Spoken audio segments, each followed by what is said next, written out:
Welcome to Sneha TV. Dhanvantari foundation రీసెంట్గా 500 కోట్లకు పైగా మోసం జరిగిందని చెప్పేసి ఈ యొక్క ధన్వంతరి ఫౌండేషన్ మీద ఫిర్యాదులు అందాయి. ఈ నేపథ్యంలో అసలు ఈ ఫౌండేషన్ అనేది ఎక్కడ స్థాపించారు, ఎవరు స్థాపించారు, జరిగిన మోసం ఏంటి అనే విషయాన్ని ప్రముఖ సినీ అండ్ రాజకీయ విశ్లేషకులు దాసరి విజయ్ గారితో మాట్లాడి తెలుసుకుందాం. విజయ్ గారు నమస్తే అండి. ఏంటండి ఇప్పుడు ఈ యొక్క ఫౌండేషన్స్ అనే పేరు మీద పెట్టడం, జనాల దగ్గర నుంచి డబ్బులు తీసుకోవడం, ఇలా మోసం చేయడం అనేది మనం తరచుగా వింటా ఉన్నాం. ధన్వంతరి విషయంలో జరిగింది ఏంటి అసలు?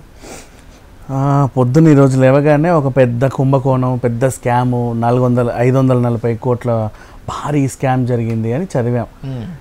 ఏ కేసీఆర్ కేటీఆర్ మళ్ళీ దొరికారేమో అనుకున్నా నేను. బేసిక్లీ చూస్తేనేమో వాళ్ళు కాదు, ధన్వంతరి ఫౌండేషన్. కమలాకర్ శర్మ దీనికి హెడ్, ఫౌండర్. బ్రాహ్మణ సంఘం అండి ఇది. ఇప్పుడు ఈ మధ్యకాలంలో మనకి ఏంటంటే బయట ఎక్కడైనా నీకు ఏదైనా చిట్ ఫండ్స్ ఉంటే నమ్మడానికి అంత కొంచెం జంకుతాం. అంటే ఫర్ ఎగ్జాంపుల్ మార్గదర్శి అంటే అమ్మో మన రామోజీరావు గారు వెళ్తామేమో, కానీ మిగతా ఏవైనా ABC chit funds, XYZ chit funds ఉంటే ఎవరు వెళ్ళరు.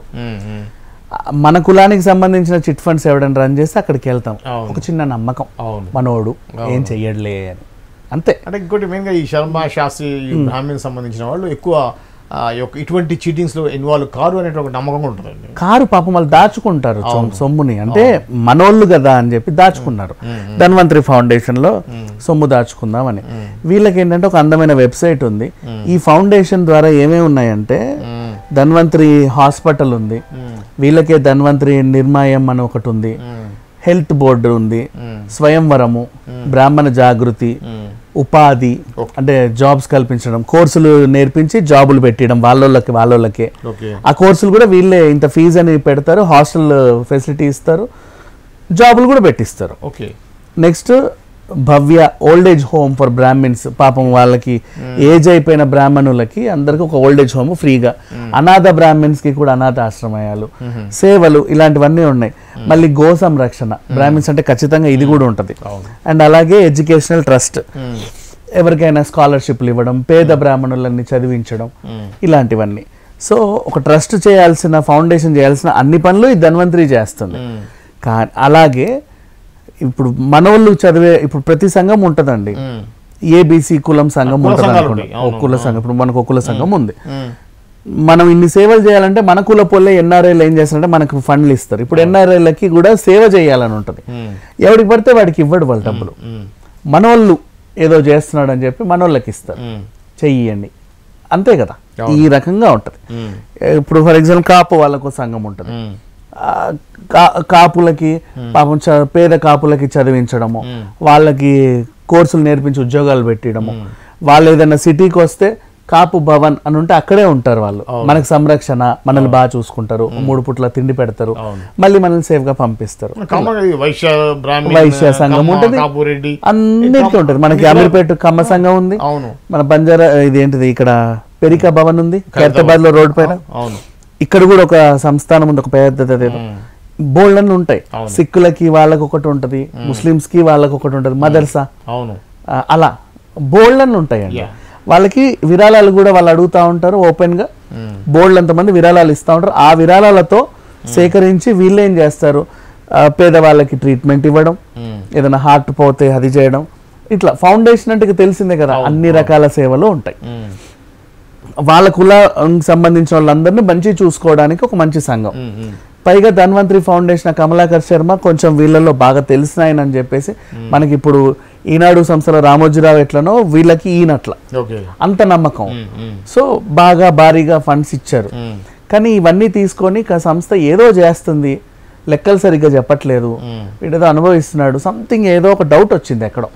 ఇప్పుడు మనకు లయన్స్ క్లబ్ ఉంటుంది, రోటరీ క్లబ్ ఉంటుంది, అట్లాగే ఇది ఒక సంఘం అండి సింపుల్గా. ఇంకా మన తెలివైన బ్రాహ్మణులు ఇప్పుడు కొంచెం బాగా చదువుకొని బాగా సంపాదించి IAS అయ్యాడు ఒక బ్రాహ్మణ్, ఆయన ఏం చేస్తాడు, ఆయన శాలరీ నుంచి ఏటా ఇంత అని పాపం ఈ ట్రస్ట్కి ఇస్తా ఉంటాడు, 4 అవ్వాలి అని. NRI బ్రాహ్మణ్ ఉంటాడు, అక్కడికి వెళ్ళి పెద్ద కంపెనీ పెట్టాడు సాఫ్ట్వేర్, బాగా సంపాదిస్తున్నాడు. వెంటనే ఆయన షేర్ వాల్యూ 500 కోట్ల నుంచి 1500 కోట్లకి వెళ్ళింది. మంచోడు అనుకోండి, ఒక 100 కోట్లు తీసుకెళ్లి సంఘానికి ఇస్తాడు, సేవ చేయండి అయ్యా, నాకు కూడా అనుకోకుండా వచ్చింది, అందరూ బాగుండాలి. పైగా బ్రాహ్మిన్స్ ఏంటంటే ఇట్లాంటి సేవా కార్యక్రమాలు కొంచెం ముందు ఉంటారు. మనకి ఇప్పుడు ఎంత చేసినా మనం ఇచ్చే 10 రూపాయలు 2 రూపాయలే వేస్తామేమో దాంట్లో హారతి పళ్ళంలో, కానీ ఆయన మాత్రం పూజ మాత్రం నిష్టగా చేస్తాడు. మనకి కావాల్సినంత ఇది ఏమి వేయకపోయినా సరే ఆయన చేస్తాడు. నువ్వేమి ఇవ్వలేదు, నేను నీ పేరు చదవని పోని కూడా అండు. అందరికి అలా సేవ చేస్తారు. అలా బ్రాహ్మిన్స్ అందరు కలిసి పాపం నమ్మకంగా దీంట్లో డబ్బులు దాచుకుంటే కుంభకోణం జరిగింది, భారీ స్కామ్ జరిగింది అని ఈ మధ్య ఇప్పుడు నిన్న 200 మంది ఇక్కడ కమిషనర్ ఆఫీస్ దగ్గరికి వెళ్ళి కూర్చున్నారు. ఏం జరిగింది అని అడిగితే, ఇదండి మా దాంట్లో అవకతవకలు ఉన్నాయి, మాకు న్యాయం చేయండి, మేము పెట్టిన పెట్టుబడులు మాకు ఇప్పించండి చాలు, మాకు ఇంకేం అవసరం లేదు. వీళ్ళు ఫౌండేషన్ పేరుతో ఏదో చేస్తామంటారు కానీ ఏం అవ్వట్లేదు అక్కడ. ఇప్పుడు కోర్స్ ఉంది, ఫర్ ఎగ్జాంపుల్ పేదవాళ్ళకి మేము కోర్స్ నేర్పించి వాళ్ళకి ప్లేస్మెంట్స్ ఇప్పిస్తున్నామని ఒక డబ్బా ఉంది. అక్కడికి వెళ్ళి చూస్తే ఏ కోర్సు లేదు, అక్కడ టీచర్లు ఎవరో తెలియదు, స్టూడెంట్స్ లేరు, ఏమీ లేదు. వెబ్సైట్లో మాత్రం యథేచ్ఛగా ఉంది. పలానా 10 మందికి ఆపరేషన్లు చేయించామండి, వాళ్ళకి కన్ను ఆపరేషన్, కిడ్నీ ఆపరేషన్, గుండె ఆపరేషన్ చేయించాము, అలా ఖర్చు అయిందని లెక్కలు ఉంటాయి. ఎవరికి చేయించావో తెలియదు, ఎవడు బాగుపడ్డాడో తెలియదు. జరిగా అంటే రాంగ్ లెక్కలు చూపించి వీళ్ళకి తెలిసిపోయింది ఒకసారి.